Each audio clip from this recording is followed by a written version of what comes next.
Hi guys and ladies, welcome to another video. Today we have a version of this year in perfume, and we're going to do 2 years in this episode.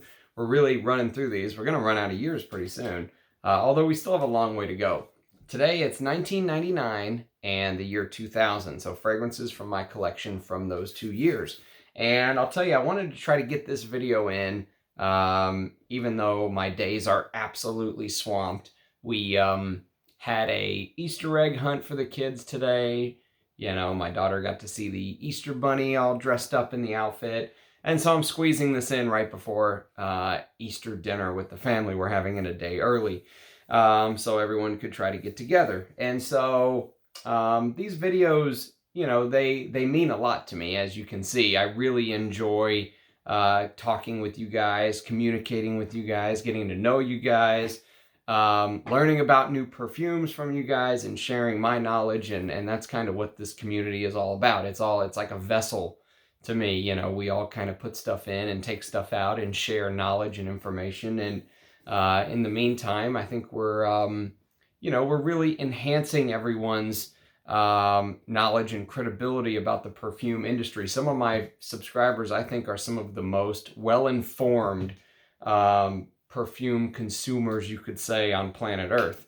I even had a guy just leave a comment, say, hey, I'm a perfumer, and I'm watching your channel and that kind of stuff. So it's great to see, just newbies. I wouldn't call myself a newbie, but not someone that's a professional in the industry, you could say, and also just fans. You could call us just perfume fans, perfume addicts, which is kind of what we are. We're perfume addicts, a lot of us. And so this video is going to cover two years. But before we get into the fragrances from 1999 and 2000, we're going to do Scent of the Day, which we always do. And today, it's a discontinued fragrance. Surprise, surprise. And the discontinued fragrance is one that there is still stock, but it's getting harder and harder to find. So if you are into this kind of stuff, go grab this before it's near impossible to find. And this is a splash bottle, and this is from the house of Romeo Gigli. It's actually my only fragrance from the house of Romeo Gigli. I don't have my microfiber cloth up here anymore. I need to go grab another one. We'll use my REM shirt for now. This is Romeo Gigli Per Uomo. And there's the bottom. So this is a vintage bottle. I think there was another distributor after this, but I don't know. But I know it is discontinued and hard to find, although you will find some bottles laying around. People don't know what they have, There's nothing written on the bottle. It's just the green juice, almost like this genie in a bottle, concoction. And this is a creation by Alberto Morillas. If you watched my Perfumer's portfolio video recently, then you know that he made this creation. And this is one of kind of like the last of the old style Alberto Morillas fragrances. I've talked about a couple of them, like Homme de Café. We talked about Sybaris from the house of Puig that he did in the 80s. And this is kind of getting towards the end of the old style Alberto Morillas. And then pretty soon we're going to get to the new style once we hit the mid-90s. And, you get the big infusion of Cologne and watery, aquatics and stuff like that. But this is a fantastic fragrance. I was trying to think about how I could classify this. It almost reminds me of like a blend of 3 or 4 fragrances. And in the early 90s, cinnamon was really being used heavily as a note. Like Balenciaga Pour Homme had a big dose of cinnamon. That was 1 year earlier. So this is 1 year after Balenciaga Pour Homme, which is like a demarcation in my mind. Everything before Balenciaga Pour Homme and everything after. And this has this cinnamon note that reminds me of a Serge Lutens fragrance called Rousse. And it has this other blend of, 20, 30 different notes that reminds me a bit of Antidote from the house of Victor and Rolf. And then it has this almost like woody thing underneath that reminds me of Egoist, which was also big in the early 90s, as you know. So there's a lot going on, and it's a fragrance that no way, if you stuck this under my nose blind, if you blindfolded me and said, smell this, there is no way I would ever guess this is an Alberto Morillas. Absolutely not. So you can kind of see his style change over the years, and some of his old stuff is really interesting. There's also this aldehydic, you know, citrusy, lavender, fruity thing going on, and the fruit is plum, but there's this freshness, and Fragrantica says lemon tree accord, which I've never seen that as a note listed, but apparently it's supposed to be like the aura if you're standing next to a lemon tree, not necessarily lemons themselves. So for someone like my, you know, partner in crime, Rich Mitch, who doesn't necessarily like lemons, what's interesting about this fragrance is it gives you that fresh accord without actually smelling like you just squeezed a lemon. And I really enjoy that. I also enjoy the old school carnation. It is green, and this was around the time that, you know, the coloring of the juice started to get popular. Sung Homme came out with the purple juice, which I will have a comparison video of very soon for you guys between the vintage and the modern. I'm working on that. And then there was also Yohji Homme at the late 80s, which had that pink juice, that, you know, dark pink in the older bottles, bright pink in the newer bottles, but the pink juice. And then you had Romeo Jiggly with this green, you know, almost like high C or jello colored. And I really like this because there's a lot of things going on, and there's depth to it. I'll do a full review one day for you guys, but there's oak moss, there's styrax, so you can tell it's got that, you know, heaviness of like benzoin, patchouli in the base. But the mid is notes that I love. It has that balsam fir, so it is a little bit green, but it's not as green as the juice makes it seem. This is not like a true fougere or anything.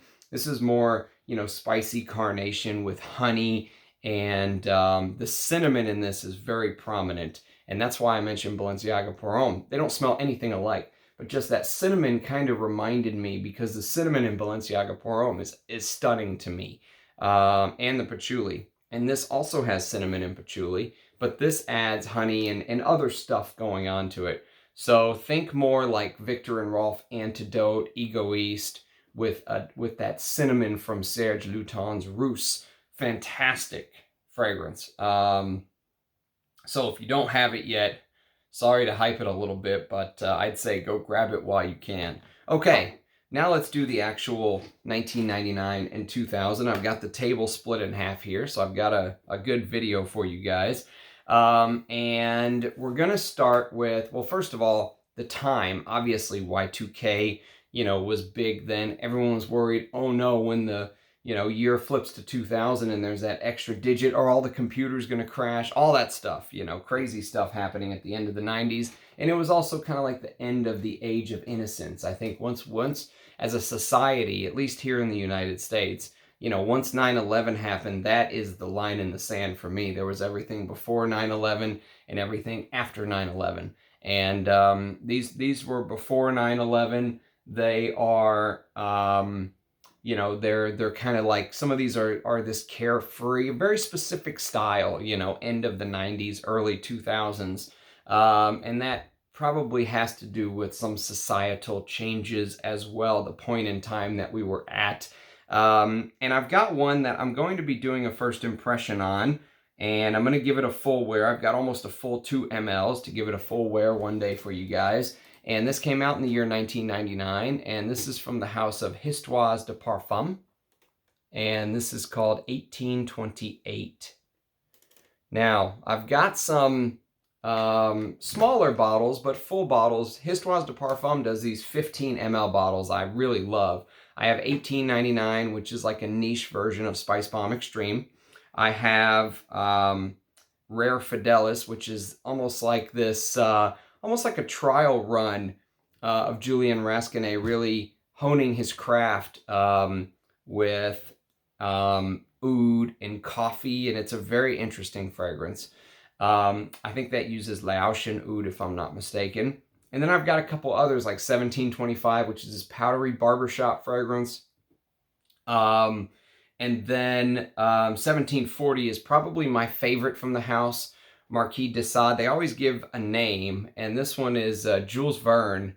I'm not familiar with the story of Jules Verne, but I'll research it when I wear it and talk to you guys about it. But apparently this is the spicy, fresh fragrance that uses the note of eucalyptus, which is a very rare note to use. The person who owns this house is also the creative director / perfumer. His name is Gerard Ghislaine, and you'll see his name pop up over and over again. But this is the cedary pine, there's a pine tree cone note listed and frankincense. But I think it's mostly about the spicy, fresh citrus, woods in the base, that kind of thing. So I'll be doing a first impression on 1828 very soon. Glad to have this this little sample here. So the next sample I'm going to show you is a little bigger than just a 2 ml sample. This is a 10 ml bottle, I believe, and it's from the house of Trussardi, and this is called Trussardi Python. Now, Python is marketed towards women, and you've heard me talk about Python Uomo. It's up there somewhere, and I will be talking more about that. That's a very unique, fresh fragrance that uses Mediterranean notes, is what one of my subscribers said, and she is spot on. It is a very Mediterranean fragrance with olives and stuff like that. This one goes in a completely different direction. If you like fragrances like, here, let me just show you real quick. If you like fragrances like this, Samsara from Guerlain, this is almost like a take on Samsara. Obviously, Samsara came out first. This came out a decade later almost. But this is this beautiful sandalwood. It's sandalwood with vanilla, benzoin, and then the mid has this jasmine. So it's the sandalwood jasmine combo, which you get in Samsara, which will remind you of Samsara here. But Python has this dark chocolate, which they probably use patchouli to create that dark chocolate accord. But this dark chocolate, nutmeg, cardamom, spicy thing going on with a beautiful rose. Gorgeous rose in here. But it just comes together to form this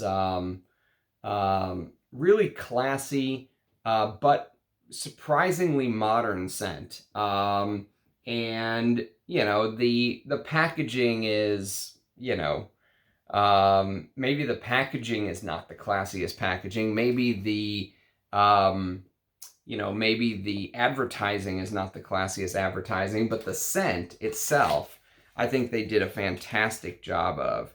And I'm glad to have experienced this and have a little 10 ml mini, and I'll wear it more. And before the Python is drained, I will do a review for you guys.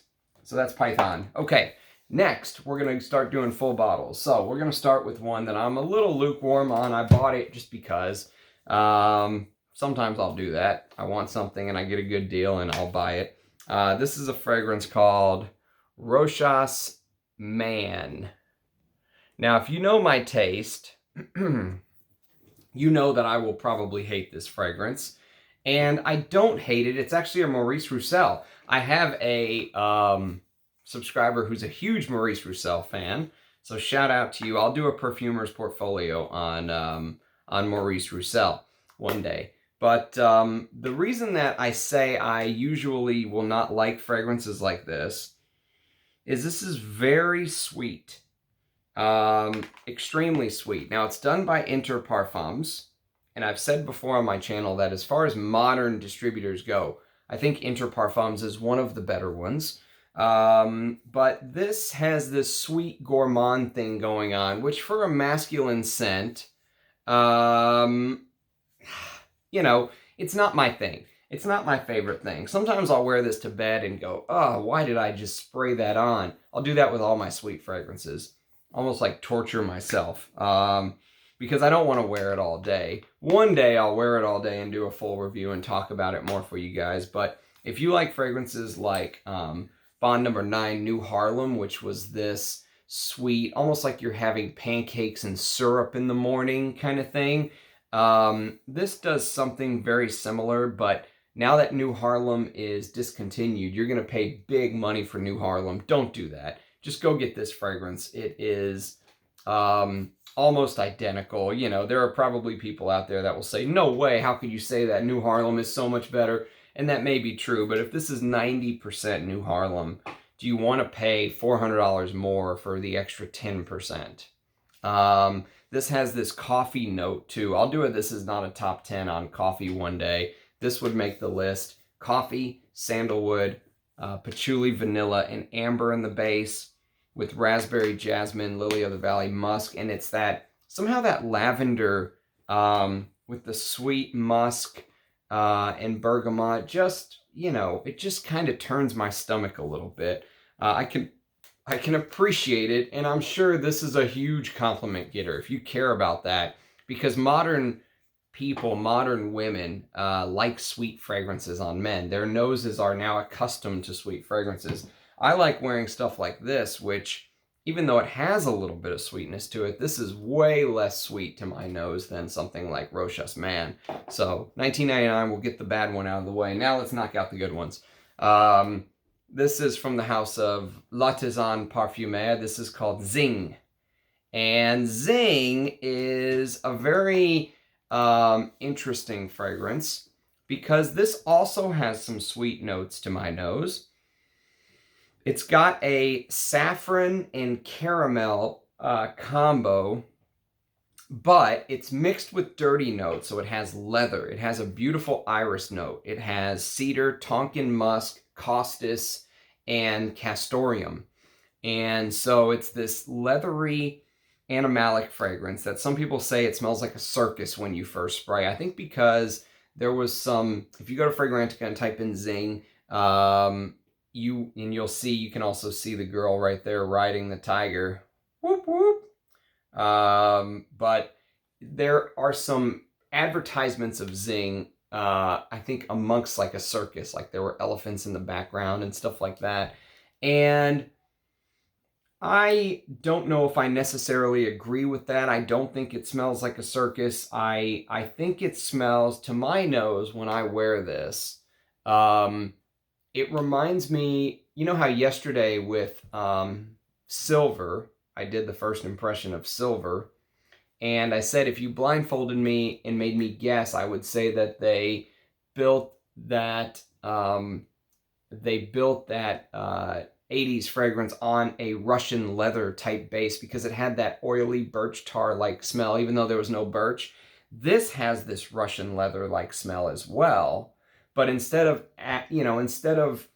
80s masculine, they brought it into what they thought was going to be the 21st century, which is they used iris to soften it a little bit, and they used a note called jonquil, which I'm not familiar with jonquil at all. This might be the only fragrance I have that has that note listed. And they used ginger for a little bit of freshness. So for me, I wear this almost like a science experiment because what I really would like to be wearing is Pure Distance M or Bel Ami or Leonard Pour-Homme or Van Cleef & Arpels Pour-Homme. You've heard the story. You know my favorite leathers by now if you've been watching my channel. So I wear this and I enjoy it, but in the back of my mind, part of me is always like, I just want to wear Bel Ami. I mean, honestly, that's really what I want. But I wear it and enjoy it, and it is unique. It is a niche fragrance. Some people say, you know, it's hard to pay hundreds for a fragrance that smells like a designer just because it's a niche. This is a true niche fragrance, and I believe it's discontinued now.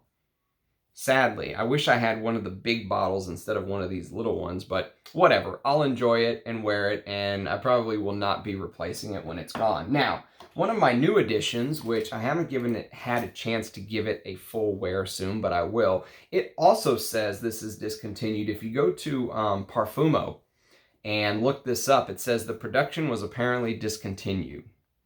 This is Salvatore Ferragamo Pour Homme. And if you were alive in the 90s, late 90s, you have smelled this. I promise you, you've smelled it. You may not know what it is, but once you smell this, you're going to go, okay, I've smelled this. Absolutely. This is this fig leaf. This is a fig leaf fragrance with this, actually for a designer, it's a pretty good fragrance. This is before the designers went now straight into the ditch, crashed directly into the mountain. This has this fig, caraway, neroli, carnation, which we're getting towards the end where people in 1999, they really stopped, you know, anything once you hit the 2000s, you don't see very many masculines with carnation. Jasmine, cardamom, rose, oak moss, leather, musk, sandalwood, vetiver, and cedar. I think that I paid $16 for this 30 ml bottle, by the way. And I think I got a pretty good deal since it is discontinued now. I'm glad. I like having stuff like this as a reference because in 5 years, people are going to be selling these for hundreds, or maybe not because this was so ubiquitous and, you know, spread out throughout the landscape. But needless to say, I'm happy to have it. And that's one you will be hearing more about. I'll be wearing it more as the weather turns warmer. Now, the next one is also a discontinued fragrance. Again, you're on my channel, so this is going to happen. And this is came out in 1999. It was originally launched by the house of Jean Patou. And this is Yohji Homme.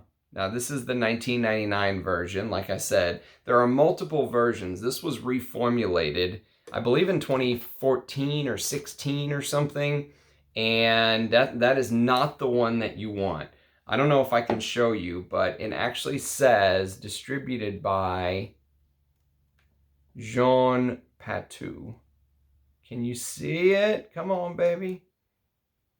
Come on, Jean Patou. Well, it says it right there. Maybe you can barely see it. And then I got a bottle from Anuj, and it shows Procter & Gamble on the bottom of this one. They're both the 1999 version. You can see it has the short ingredient list right there on the Procter & Gamble version. Procter & Gamble bought the house of Jean Patou. And this is an amazing fragrance. This, if I'm going to wear a coffee fragrance, I'd much rather wear this rather than this, if that makes sense. This is just too sweet, too designer for me. This is more my taste. Even though Yohji Yamamoto is a Japanese brand, this wears like a Japanese fragrance. They like their fragrances to be very watery and light and that kind of thing. And this has this anise, lavender, carnation, geranium, Glycyrrhiza glabra, which I don't know what that is exactly, but someone told me once, and I think it was something very common, but I don't know why they have it listed as Glycyrrhiza glabra. Cinnamon, rosewood, and then it's the base with the coffee, the leather, the rum that made this so unique in 1999. No fragrances were using coffee, leather, and rum back then. And there's a beautiful sandalwood, tonka, and cedar. I've done a video saying that I think Jean Carlio had his fingerprints all over this, even though Jean-Michel Duriez, is listed as the perfumer. So if you can find the 1999 version and you're a perfume fan like me and you're not going to get offended because this doesn't have projection and longevity and last 24 hours, check this out. This is a beautiful piece of art. Beautiful piece of art. And my bottle, the original from Jean Patou, before P&G bought them, had this little thing right here as well. This is what stopped it from spraying, this little tiny piece, and it broke. So anyways, it's just so you know, that's one way to tell. The new bottle, I think, had like a black cap or something. That is not the one you want. You want this one that had no cap and probably, unless yours breaks, has this little thing right here. Okay. Next, we're going to do a couple more fragrances from 1999 and then jump to the year 2000. This is one that got brought up recently because we did a Parfumeur's portfolio on Harry Fremont. And this is called Very Valentino for men. Now, Very Valentino is a great fragrance that has a problem to me. And I talked about this in the video. Now, by the way, mine is the Unilever Cosmetics version. I don't know if there's an earlier one that wasn't Unilever. You can maybe make the case that, well, yours is reformulated, the old version's even better. And that may be true. I've never smelled the old version. But I will tell you, I have a fragrance called Dolce & Gabbana by a Man that came out a couple years before Very Valentino that I think is a far superior fragrance. I think By Man is the better fragrance, hands down by far. As far as enjoyment goes, I get much more enjoyment out of By Man. They both do this lavender, this lavender sandalwood thing with tobacco. They have very similar kind of structures with nutmeg and spices and stuff like that. This is one of the best work scents I've ever encountered. This is perfect for work. Perfect. For me, if I had a signature work scent, this would be an easy no-brainer. I don't, because I can't stand wearing one fragrance forever. But Dolce & Gabbana by Man is, it would be my choice. And that's why this has a problem, is it's a fragrance that, they added some things, they added anise, I think, to this. So it makes it maybe a little bit more Italian opening. I don't know. But I don't think they did enough to differentiate it. They obviously said, wow, this is a great DNA. Let's work off of it. And they did, and they created a great fragrance. But for me, I would trade this in for another bottle of this. Not to mention, this is $200 a bottle, and people are selling these for $600 to $1,500 a bottle now, which is insane. Don't pay that. Just don't, okay? No matter how much you like it, don't do it, out of principle. Next is another discontinued fragrance that prices are getting insane on, and this is one where I really waffled. Do I want to spend the money? Do I want to drop the dough? And I ended up doing it, and I'm glad I did, because bottles are rare and hard to come by and all that stuff. This is Casual Friday, and I got the big boy, so I don't need any backups. This is a 4.2 ounce. Back when Escada used to make great masculine fragrances. It's a shame what happened to the house. I wish they would start making fragrances again. But this is a Dominique Ropion, believe it or not. This is famous YouTuber's favorite fragrance, I believe. And I don't have a cap because it's a tester, as you can see right there. And this right here is the reason I do not own a bottle of Le Male. I never went for Le Male. And this gives you this very similar Le Male vibe. Le Male was very popular in the 90s, as you guys know. This has this anise, lavender, coriander, carnation, cinnamon, fruits, lily of the valley, jasmine, cardamom, amber, oak moss, patchouli, tonka, vanilla, and cedar. But the vibe that it gives is almost like a better version of Le Male to me. It's Le Male on steroids. It's Le Male improved. That vanilla in the base is very prominent. It's an easy designer to wear. Is it worth $250, $350, $400? I saw this bottle, this 4.2 ounce on eBay the other day for $425. Do not pay that. Trust me, you will regret it. It's good, but it's not $425 good. Vintage prices are going nuts. And so if you find a partial or you get a good deal, fine. But I wouldn't recommend dropping big dough on that. Okay, now we are going to talk about a couple fragrances from the year 2000.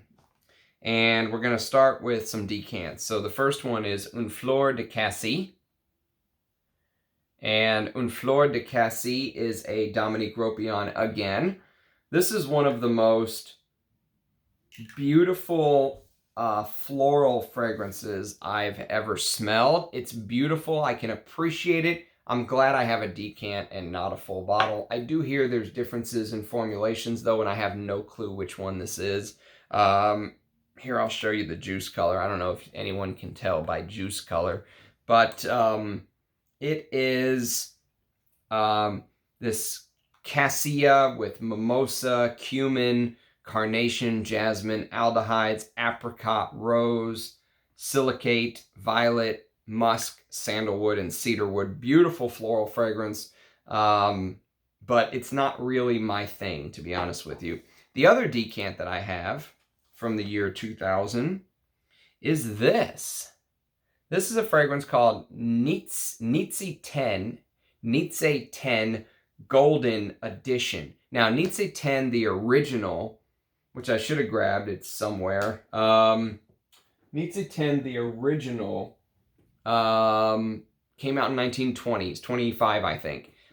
This came out in the year 2000, and it's created by Vincent Robert. And I love this fragrance because it stays true to the original, but it's almost like they made it a little bit easier to wear and a little bit brought into the 21st century, if you will. So it's citruses in the top with petitgrain and rosemary, and then you get carnation, geranium, iris, rose, sandalwood, cedarwood, and cinnamon, but it's all about the base. Ambergris, castoreum, violet, not violet, but I actually get a big dose of ionones here, that purple color. I always see purple when I wear Knize 10, and this has a huge dose of ionones, castoreum, leather, moss, musk, vanilla. You know my penchant for leather fragrances. This is full bottle worthy. I just was never able to find a bottle. So since I have the original, I'm working off of a decant, but it's definitely full bottle worthy. I don't know if it's still available to purchase or not, or if it's discontinued or what, but I really like Gold Edition. That is like reference leather material. Bel Ami is reference leather for me, and this would be very close to that. Leonard Poirot. Don't get me started on leathers. Okay, now we're going to jump to a couple fragrances that I actually forgot to pull up. So let me just pull these up real quick, and then we'll go to the other side of the table. The first one is another discontinued fragrance, surprise, surprise, from the house of Gianfranco Ferre. And this is called Pontaccio 21, which was the name of the headquarters of Gianfranco Ferre in the year 2000. And this is the Eau de Toilette. The Eau de Toilette, you can see the limited ingredient list there, made in Italy. And this right here, I've shown this off before, but this is the worst plastic ever. This plastic is like it came from Chernobyl, and it stinks. Cheap Italian plastic. I thought the scent had turned when I first got it. It didn't. It's a beautiful, woody, spicy scent. I don't know what I would even compare it to. I have to wear it more. But this is amazing juice. It's got this, citrusy, spicy opening with rosemary. There's citruses like lime, mandarin orange, and then there's neroli, cardamom, cypress, which is a highly underused ingredient in men's perfume, by the way. Jasmine, sage, rose, narcissus, angelica. I love angelica. Every fragrance with angelica I've ever smelled, I love. Fragrances like Royal Oud, D Squared, Potion. I love angelica. This has angelica and patchouli, musk, and then there's this. Look at the bottle. See how it has that leather-like look? There definitely is something underneath, whether it's leather or suede or that, that kind of suede shoe feel. But then the kick is that there's depth with myrrh. That myrrh adds that little bit of, resinous warmth Myrrh adds this warmth, which I absolutely love. It's a shame it's discontinued. I'll have to do a full review on this one day, but if you can find this bottle and not pay an arm and a leg, and you have tastes like mine, get it. This is a vintage worth hunting down. This house, by the way, they have another fragrance called Gianfranco Fede for Man from 1986. That's one of my favorite, spicy citrus. There's also a leather in that as well. But the citruses, that's more of a citrus fragrance. This kind of brings it a little bit more contemporary. But I love the house. Highly underrated Italian designer. Highly. Okay, next is going to be a fragrance that was done by the great Annick Minardo. I think it's fair to call her the great Annick Minardo. And this is called Body Koros. Now, Body Koros, this is the old bottle that had this insane stand on it, and it would always fall over. But Body Koros is this classic Annick Minardo fragrance that has like her DNA in the base with that benzoin. She's so good at using this benzoin. And then there's this camphor wood note in the base with frankincense and eucalyptus. And the eucalyptus, I mentioned eucalyptus in 1828. That's why I'm excited to do a first impression of this for you guys. Because eucalyptus is a note that is not used very often, but when it is, I really like what happens. And it's used here very well. Beautiful. Usually not my kind of fragrance. I'd rather just wear the original, to be honest with you. I like that dirtiness, but this is so just enveloping and warm and easy to wear. Okay, last one that I forgot to add to the list is from the House of Burberry, year 2000, and it's called Touch for Men. Look at my bottle. It's got like crazy stuff floating in there. What did Burberry put in their juice back then? This is a 50 ml bottle, and I like to just, drench myself in this stuff in the summer. As you can see, this is my second bottle. And Jean Petit Beathout is the perfumer, and this has this Divana with mandarin orange, violet leaf. Oh yeah, there's violet leaf in here. But don't think Fahrenheit. Think, you can almost think if Fahrenheit was modernized to the nth degree. This is so easy to wear because it just has dollops of white musk. White musk galore. So, Burberry Touch for Men. Fantastic fragrance if you like easy to wear. I used to wear the hell out of this when I was younger. Going to clubs in the summer, drinking at bars, playing pool. I would wear this all the time. I've kind of grown out of it, but I can appreciate it. I can appreciate it for what it is. Okay, next we're going to go to the other side of the table, and we're going to do a fragrance that I can't describe without being crude.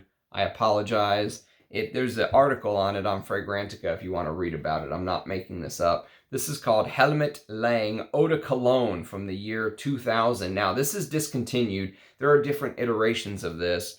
This is a Maurice Roussel, by the way, to my Maurice Roussel fan club.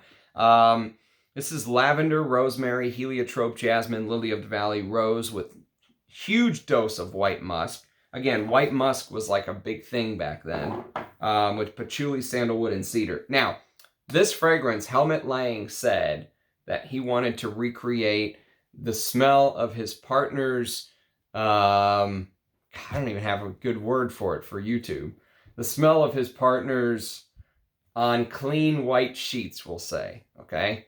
So, the smell of his partner's jizz on clean white sheets is what he wanted to create here. Which again, it's crude, but that was his vision for this fragrance. And most people probably don't want to walk around smelling like that. You may have never known that was the case. Leave out the leave out the bodily fluids portion and just imagine clean white sheets. And that's pretty much what you get. Clean. This is very clean, to the nth degree clean. Women like a man that smells clean. And this is pretty simple. You know, there's not many moving parts to this. It does have a bit of a floral aspect, but it's uber fresh. Maybe one of the freshest fragrances in my collection. And I begrudgingly reach for this because I know what it is. I know what it does. It's just not my favorite thing. I'd much rather wear something like this. This is from the house of Balenciaga. And this is called Cristobal Parfum.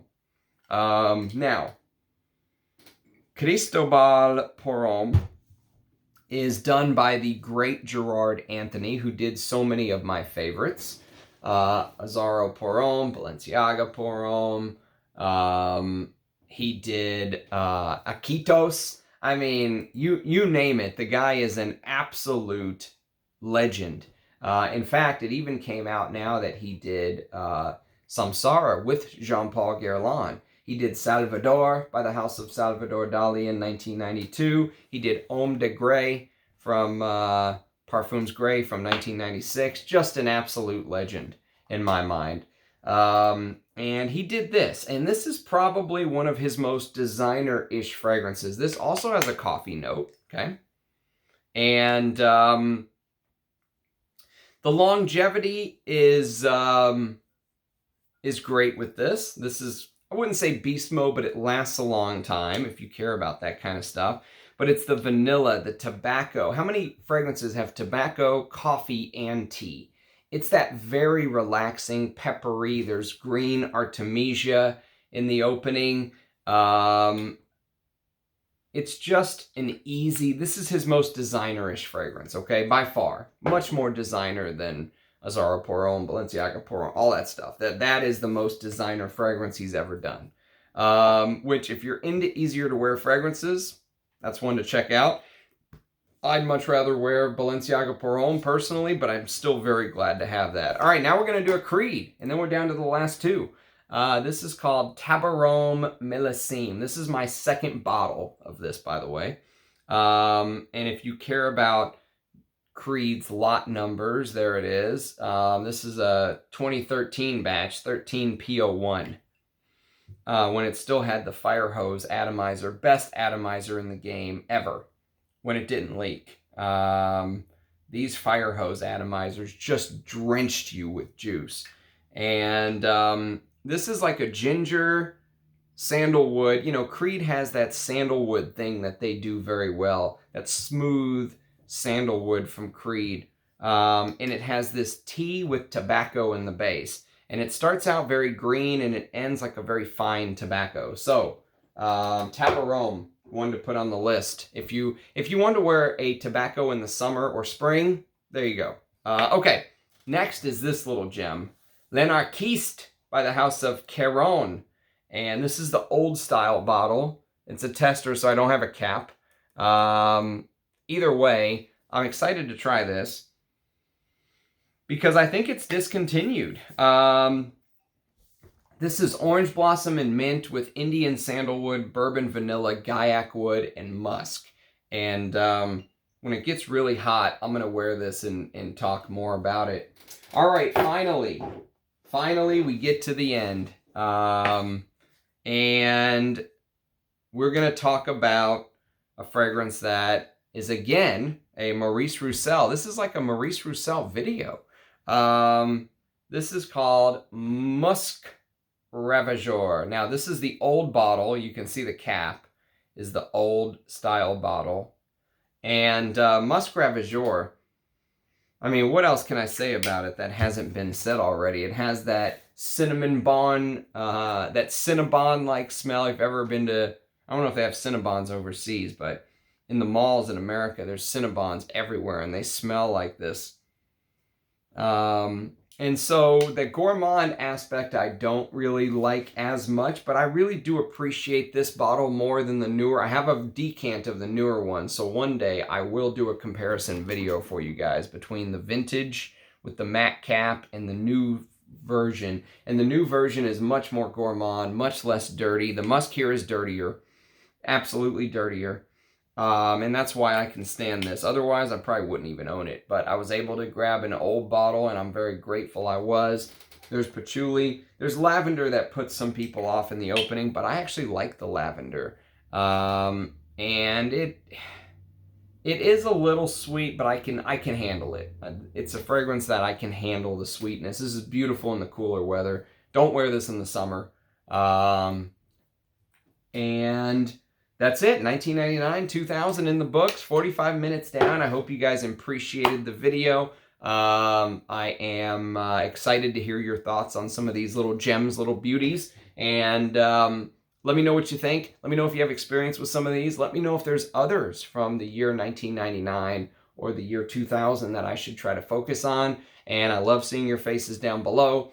A like and a subscription helps because we're trying to get to 1,000 subs. Once we get to 1,000 subs, I'm going to do my top 100 countdown, which is agonizing right now because I am trying to decide what goes where. You know, do I put this here? Do I put that there? And so anyways, once we get to 1,000, I'm going to knock that out. So a like and a subscription helps me get there, but obviously you don't have to. I've said this before. I'm not here for likes, not here to become YouTube famous or anything like that. This is a hobby for me, not a business. All these bottles I bought with my own money. You know, I'm not, I'm not a puppet on a string for brands. Let's put it that way. I'm my own man.